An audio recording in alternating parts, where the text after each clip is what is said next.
Hello सांग माने मु आज आपको एमती गोटे रेसिपी बनैकी देखी जोटा कि आम फोपाड़ी दे था से जिनस देकी बनैबा आउ एते टेस्टी बनइबा ना जदि आपण को थंडा काश सर्दी हो आपण पाटर जदि टेस्ट चली जाइए ना यही रेसिपीटा थर निश्चय ट्राए करेंगे।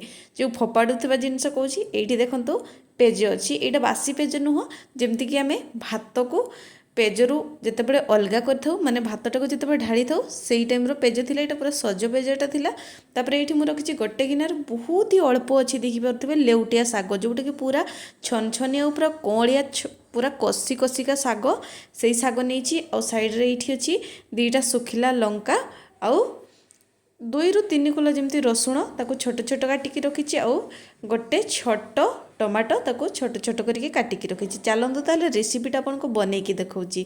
एठी देखंतु मु प्रथमे कड़ाई बसई नहीं कड़ाई रे एबे आमे सरिष तेल ऐड करबा। कड़ाईटा जेतेबेले गरम हो जिवो सेथिरे पाखापाखी गोटे बड़ चामच आमे सरिष तेल को ऐड करबा। एठी आपण माने ना सरिष तेल ही ऐड करेंगे। ये जो आमर रेसिपीटा ना माने साग जो सागर ये रेसिपीटा सरिष तेल हेले ही तार टेस्टा भल आसी थाए से देखो मु गोटे बड़ चामच नहीं सरिष तेल एबे सरिष तेल को आम कौन करवा गरम करने तेलटा जितेबाला गरम हो आम जो सुखिला लंका रखी एबे ताको ये ऐड करदे मुझे ताको खंड करनी मु डायरेक्ट पकाउछि। जदि आपन को टिके राग राग खाइबा को भल लगे ताले खंड करके पकेबे। तापर सांगे सांगे ये देखि पारुथिबे मु जो छोट छोट काटिकी रखिथिले रसुण ताको ये ऐड करदेली। ये आम लंका को अधिक करके भाजबा नहीं जमती हल्का लंकाटा फ्राए हेबो।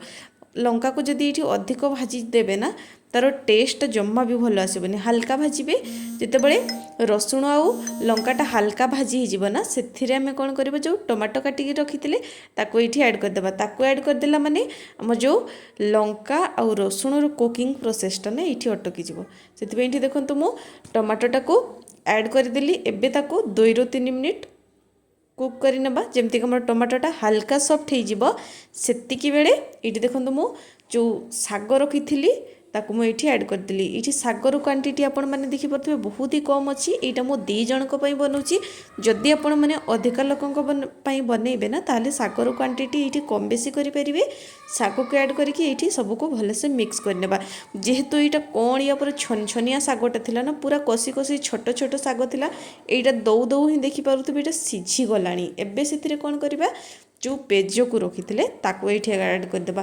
पेज को गर्मा गरम ही बनइबे पेजटा जदि ठंडा हो जाऊँ ना सहीटा देखिए बहलिया हो पेजटा जिते गरम थी से अवस्था ही बनइबे।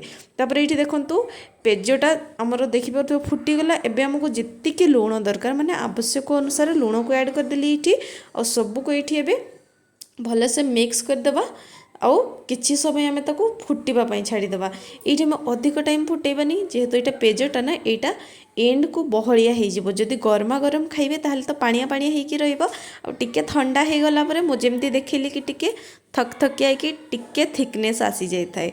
ये देखंतु आम जो साग पेज दीटा जाक बहुत ही बढ़िया से फुटी जाइए देखिपे।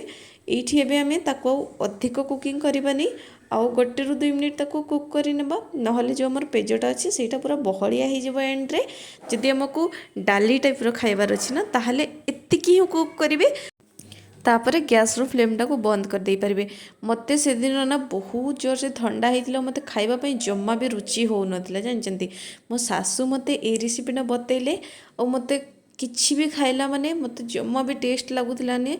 एटा मु गर्मा गरम कौन कली ना मु ताको भात सहित खाई आउ किछि कंचा लंका दलिकी ता देहरे खाई ना एते बढ़िया टेस्ट लगी सांग मैंने। ये देखंतु आम जो सागटा रेडी हो गला देखिपे एतिकी बंद करदे। एमती जदि खाइबे डाली टाइप खाईपारे नहले एमती टिके ठंडा होला पर से टिके थिक हो जाए। और देखिपे जो आम फोपाड़ुवा पेजरू केते स्वास्थ्यकर और केते टेस्टी रेसिपी गोटे रेडी हो जाइए। आपण मैंने साग और पेज देकी एमती बनाती कि नहीं मते कमेंट करके निश्चय जनइबे। आशा करछि आपनको रेसिपी पसंद आसीबो। और जदि घरे किछि परिबा नहीं ताहले एटा निश्चय ट्राए करंतु।